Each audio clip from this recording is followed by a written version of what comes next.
Anxiety is largely misunderstood. Most people think they're either born with it or it started early in their childhood and they think they're doomed to it. They think that they have to live with it for the rest of their lives, which is why there's anti-anxiety medication as well that you do not need. Today, I'm going to share with you things that you do daily that keep anxiety running in your life. And I'm not doing this to blame you. I've done these myself. This is to show you how your nervous system impacts your anxiety and your life. So, you know how you get things to calm down in your life and there's peace and somehow you just feel for a moment like there is calmness, and then all of a sudden you either have anxious thoughts or things happen that raise your anxiety. This is not random. This is hidden in these small things that you do every day without realizing it. And in this video, I'm going to show you exact daily patterns that run it in the background of your life, even when there's nothing technically wrong. And more importantly, I'm going to show you how to shift from it so that your body finally learns that calm is safe. Again, this is coming from someone who used to have anxiety for 40 years without even knowing that that's what I had, and now have helped many clients get rid of it. Here's the part that most people don't understand. Your body, your nervous system does not care if you're happy. It doesn't care if you're joyful, if you're sad, if you're screaming that you want things to change out of your own misery. It just wants to keep you safe. Now let's understand the safety, what it means to your nervous system. Your nervous system doesn't have logic. So you think, well, of course it's safe for me to lose weight, earn more money, get out of this relationship, move, whatever it is. But your nervous system does not operate on logic. Your nervous system operates on, is it known? That's safe. Is it unknown? That's unsafe. This is why no matter what, if you don't show to your nervous system that what you want is the unknown and it is safe, your body will always bring you back to what's known, what's safe. And this is where people feel stuck. They feel like they're in a catch-22. They feel like things can shift for a moment, but then they bring themselves back to the same. This is because by the time we're adults, most of our reactions, over 95% of our reactions, beliefs, and stress responses have already been programmed. So you think you have free will, but you really don't. Your nervous system is making all the decisions for you. That means that anxiety is not something happening to you. It's a pattern that your body, that your system learned. And it keeps repeating because it thinks that it's protecting you. Remember, safe is what's known, unsafe is what's unknown. So if you want to earn more money, lose weight, change your relationship, move to another country or another town, your body thinks that that's not safe. So let's talk about pattern number 1. Your brain is right now scanning for what's wrong. Even on a good day, your mind goes looking for problems. It's thinking, if I relax, something will fall apart. This is where most people think that they have to control everything. And this is not intuition, even though it may be misunderstood as such. This is a nervous system that's trained to stay alert. It's basically always expecting danger. By the way, to your nervous system, there's no difference if you're about to literally be attacked by a bear, or if you're in the middle of road rage, or if your coworker that's clipping their nails is pissing you off. To your nervous system, a threat is a threat is a threat. And in a minute, we're going to talk about how to change this. Pattern number 2 is calling anxiety your personality. I hear women say things like, well, this is just who I am, or I am just a busybody. I don't like doing nothing. I like staying productive.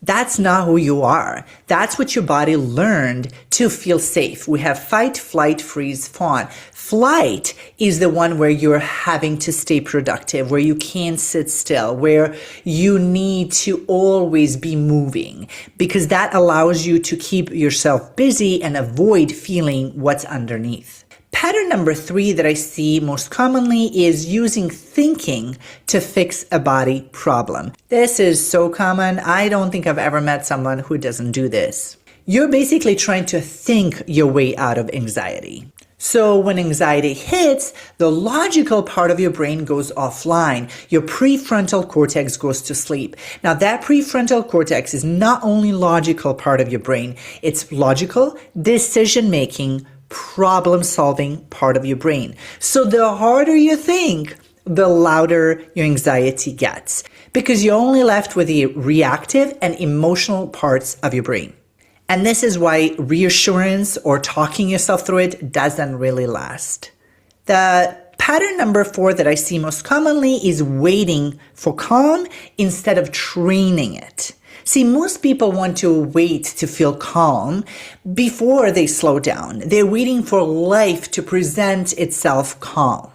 The problem is, in pattern number 1, your brain has been constantly scanning for danger, so even in non-dangerous situations, it's going to perceive as such to prove that there is potential threat.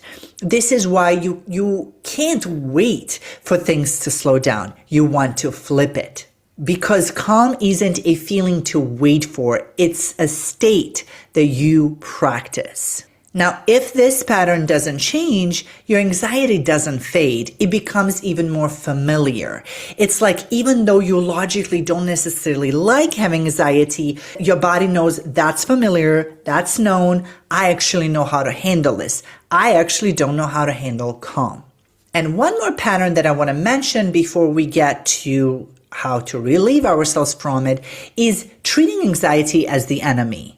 Now, fighting anxiety teaches your body that it's dangerous. It's something you don't want. And it's like your body keeps you in anxiety because that's all it knows, but it's trying to get rid of anxiety because it feels that it's dangerous, and it just keeps looping you in the catch-22. So what you're resisting, your body is actually rehearsing and embodying even more.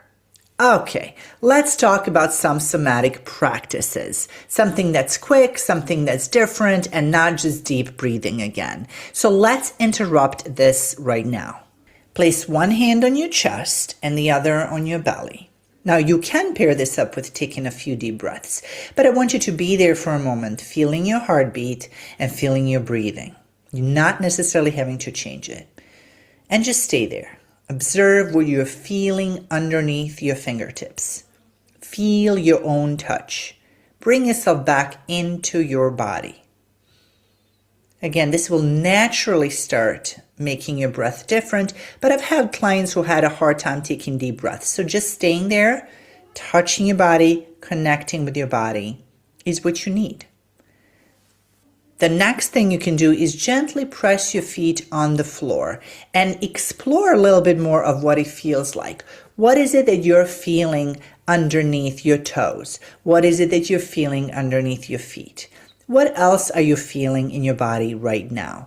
When you bring the awareness back to your body, you're automatically interrupting the pattern because you're bringing yourself back to being aware of what's happening here. You can then fully go into what each body part is feeling. You may be feeling yourself sitting on a chair. You may be feeling yourself leaning back on the couch. Whatever you are, wherever you're doing, just start with mindfulness of where you are and what does it feel like. And then you can go into where do I feel this in my body?